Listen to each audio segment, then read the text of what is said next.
Good morning সবাইকে, welcome back to my channel. আমি তিন্নি তোমাদের সঙ্গে আর একটা নতুন ব্লগ শেয়ার করতে চলে এসেছি।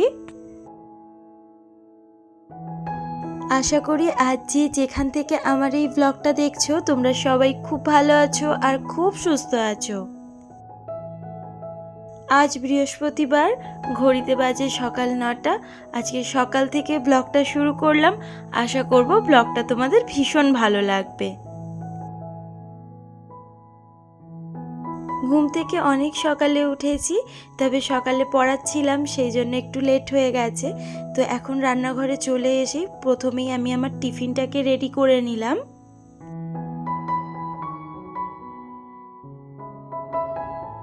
আমার রান্নাঘরের চেয়ে বরং আমার এই বারান্দাটা অনেক ঠান্ডা, তো সেই জন্য আমি এখানে বসেই টিফিনটা খেয়ে নিচ্ছি।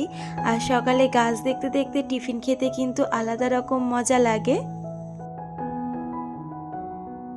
এখন আবারও চলে এসেছি রান্নাঘরে। এখানে তো ভীষণ গরম পড়ে গেছে, এখনও কিন্তু বৈশাখ মাস পড়েনি, তাতেই এত গরম।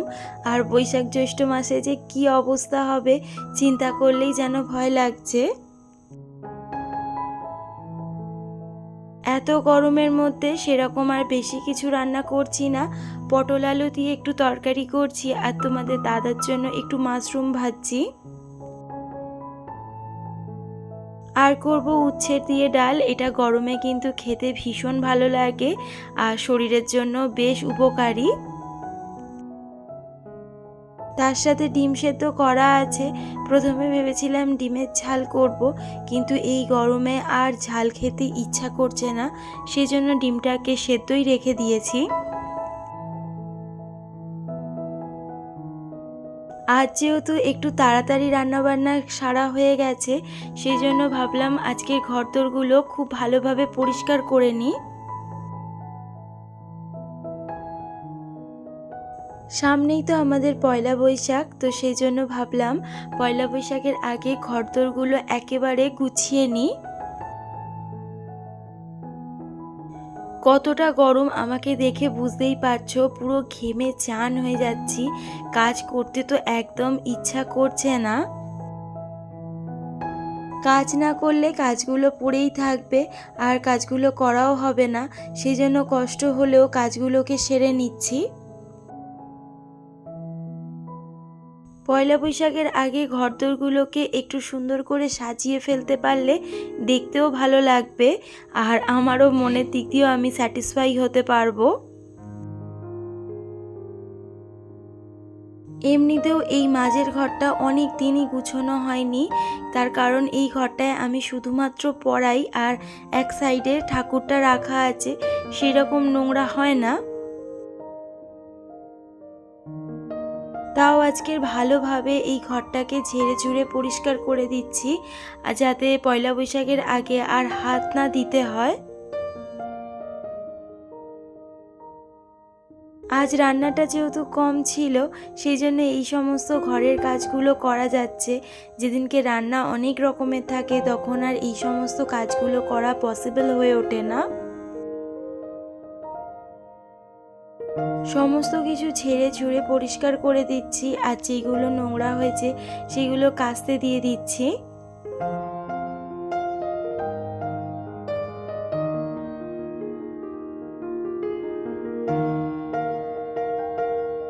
খাটের নিচে ঢোকা তো একেবারে পসিবল নয়, তো আমি সেই জন্য সবসময় ঝুল ঝাড়ু দিয়ে খাটের নিচটা পরিষ্কার করি। ইংলিশ খাটের নিচগুলো পরিষ্কার করতে পারলেও আমার ঘরের বক্স খাটের নিচগুলো এইভাবে ছাড়া একেবারে পরিষ্কার করা সম্ভব নয়। আর আমার ভীষণ ভয় লাগে খাটের নিচে ঢুকতে, কেন পোকামাকড় দেখে আমি ভীষণ ভয় পাই।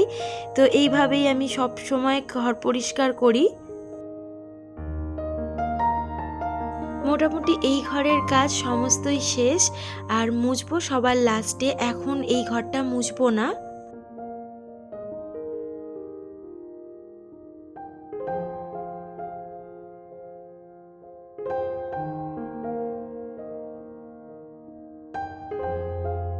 এখন চলে এসেছি আমার ঘরে, আর আমার ঘর যদিও প্রত্যেক দিনই ভালোভাবে পরিষ্কার করি, আর তার মধ্যে তো মাসের একদিন ডিপ ক্লিনিং করি। তবুও যখন ওই ঘর পরিষ্কার করলাম তো এই ঘরটা বাদ কেন যায়, টুকটাক যা ঝুল হয়েছে ভালোভাবে ঝেড়ে নিচ্ছি। নারকেল পাতার যে কাঠিগুলো বেরোয় সেই কাঠি দিয়ে আমি একটা ঝাড়ু বানিয়ে রেখে দিয়েছি। এই ঝাড়ুটা দিয়ে আমি সবসময় তোষকগুলোকে ঝেড়ে দিই। প্লাস্টিক ঝাড়ু দিয়ে কিন্তু ভালোভাবে তোষকটা ঝাড়া যায় না, কিন্তু এই নারকেল পাতার কাঠি দিয়ে কিন্তু এই তোষক খুব সুন্দর করে ঝাড়া যায়, আর ধুলোগুলোও কিন্তু খুব ভালোভাবে উড়ে যায়। ঘর একটু পরিষ্কার করলেই কিন্তু দেখতে ভীষণ ভালো লাগে। আর সবচেয়ে কিন্তু মেন পার্টই হচ্ছে খাট। খাট যত সুন্দর করে পরিষ্কার করা থাকবে তত কিন্তু ঘরটা দেখতে ভালো লাগে। এক একজনের এক এক রকম কালার পছন্দ, আমার কিন্তু বেশিরভাগটা সাদা রঙটাই ভালো লাগে, আর হালকা হালকা কালারের চাদর পাততেই আমার বিশেষভাবে ভালো লাগে। আর সাদা চাদর পাতলে ঘরের মধ্যে কিন্তু আলোটা ভালোভাবে খেলে।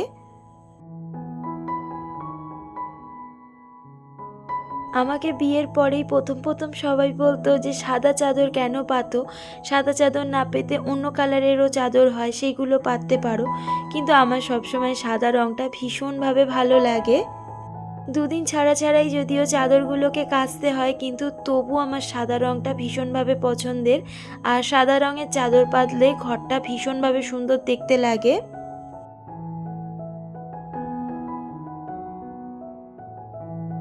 আমার ঘরেও কিন্তু খাটের নিচে অনেক নোংরা আছে, সাইড দিয়ে দেখাই যাচ্ছে, কিন্তু আজকে আমি আর ভেতরের নোংরাগুলোকে পরিষ্কার করব না, ওটা অন্য কোনো একটা দিন পরিষ্কার করে নেব।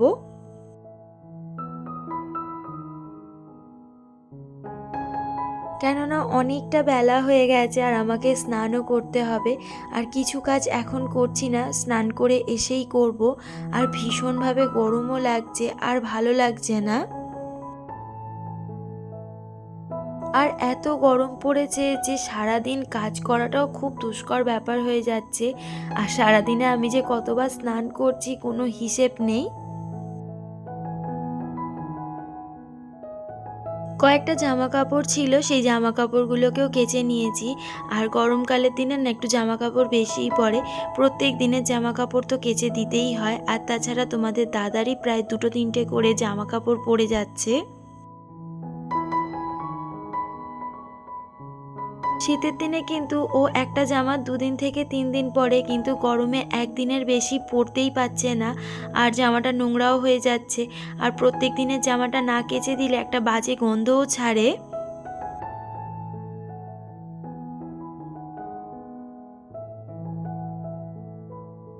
রোদের মধ্যে আর দাঁড়াতে পারলাম না, সেই জন্য আমি তাড়াতাড়ি ঘরে চলে এসেছি। এসে আর চুলটাকে ভালোভাবে ঝেড়ে নিচ্ছি।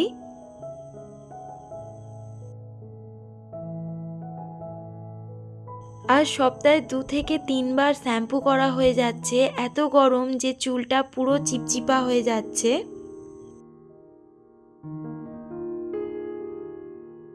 খাওয়া দাওয়া সেরে চলে এসেছি, আর এসে আর একটুও শুইনি। আর দুপুরবেলা শোয়াটা যদিও ভালোও নয়, আর আমি সেই কারণেই দুপুরবেলাটা একটু পরিষ্কারের কাজগুলোই করি।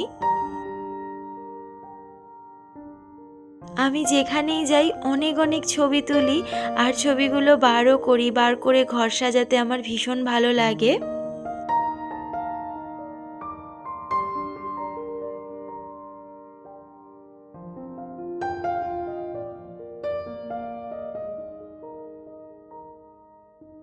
আমার ঘর গুছানোর আর ঘরের প্রশংসা সবাই খুব করে, আর আমার শুনতেও ভীষণ ভালো লাগে, কেন ঘরটার পিছনে আমি প্রচুর পরিশ্রম করি।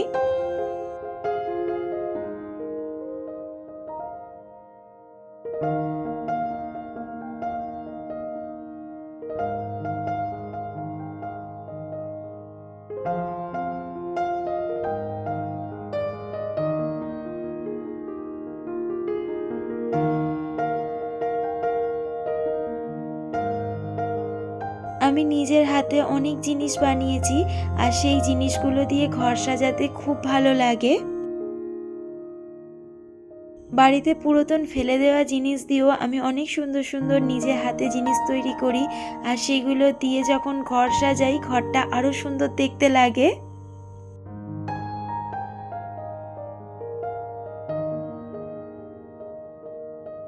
ড্রেসিং টেবিলের সামনেটা প্রত্যেক দিনই নোংরা হয়, বিশেষ করে তোমাদের দাদাই বেশি নোংরাটা করে। এখানকার জিনিস ওখানে, ওখানকার জিনিস সেখানে, এইভাবেই নোংরাটা বেশি হয়।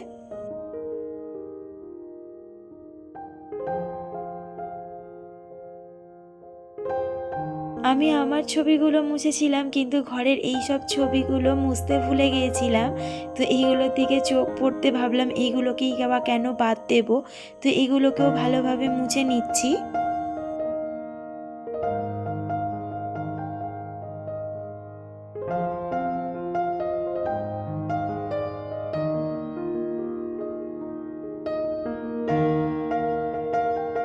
ঘরদোর গুছিয়ে রাখার অভ্যেসটা কিন্তু আমি আমার মায়ের কাছ থেকেই পেয়েছি। আমার মাও কিন্তু ভীষণভাবে পরিষ্কার আর ভীষণ সুন্দর করে ঘরদোর গুছায়। ঘর গোছানোর স্বভাবগুলো কিন্তু আমি আমার মায়ের কাছ থেকেই পেয়েছি। মোটামুটি মায়ের সব গুণগুলোই আমার মধ্যে আছে। আর দরজাটাকেও ভালোভাবে মুছে নিচ্ছি। আমার তো ল্যামিনেশন করা দরজা, এই দরজাগুলোকেও প্রায় দিন মুছে নিতে হয়।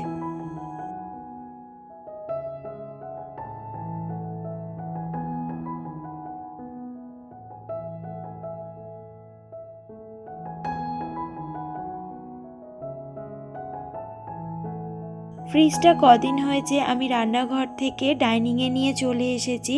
ফ্রিজটা না রান্নাঘরে রাখা যাচ্ছিল না, রান্নাঘরটা তো আমার ভীষণভাবে গরম হয়ে যায়, ফ্রিজটা খারাপ হয়ে যাবে। সেই কারণেই কিন্তু ডাইনিংয়ে ফ্রিজটাকে নিয়ে চলে আসা।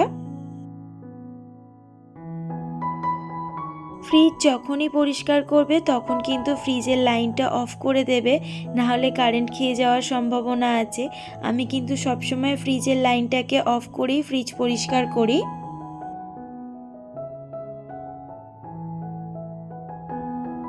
কয়েকদিন আগেই ফ্লিপকার্টে সেল চলছিল, আর এইরকম ফুল আমি 6টা নিয়েছি। 21 টাকা করে পড়েছে, আর ফুলগুলোর কোয়ালিটিও ভীষণ সুন্দর।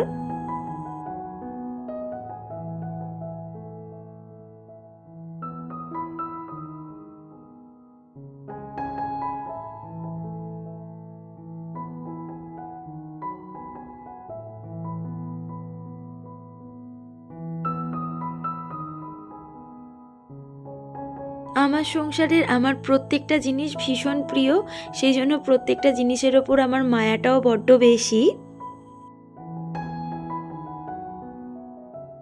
যত পরিষ্কার করছিলাম আর সব ডাইনিং টেবিলের ওপর এসে জড়ো হচ্ছিল, তো ডাইনিং টেবিলটাকেও ভালোভাবে পরিষ্কার করে নিচ্ছি।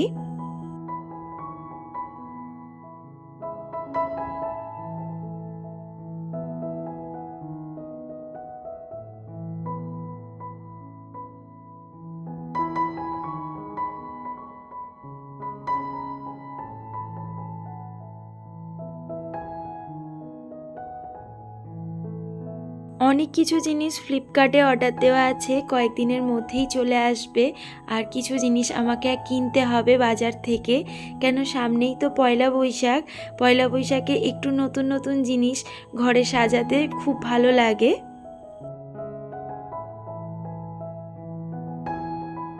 বাড়ির জিনিসগুলো যদি সপ্তাহে একদিন ছাড়া একদিন একটু গোছানো হয় না, তাহলে কিন্তু একদম পরিষ্কার থাকে, জিনিসপত্রগুলো একদম নোংরা হয় না।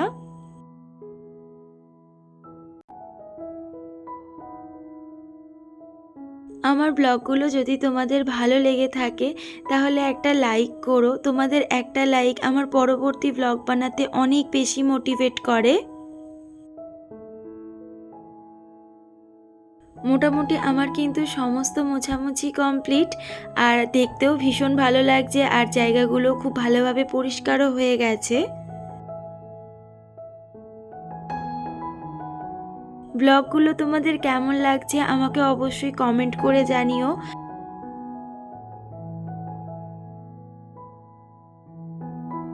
আর যারা নতুন বন্ধু আছো তাদের সবাইকে বলবো চ্যানেলটা সাবস্ক্রাইব করে চ্যানেলের পাশে থেকো। তোমরা কেমন ধরনের আর ব্লগ দেখতে চাইছো আমাকে অবশ্যই কমেন্ট করেও জানিও। আজ ব্লগটা আমি এখানে শেষ করছি। কাল আর একটা নতুন ব্লগ নিয়ে তোমাদের সামনে হাজির হয়ে যাব। সবাই খুব ভালো থেকো, খুব সুস্থ থেকো। সবাইকে টাটা, সবাইকে গুড নাইট।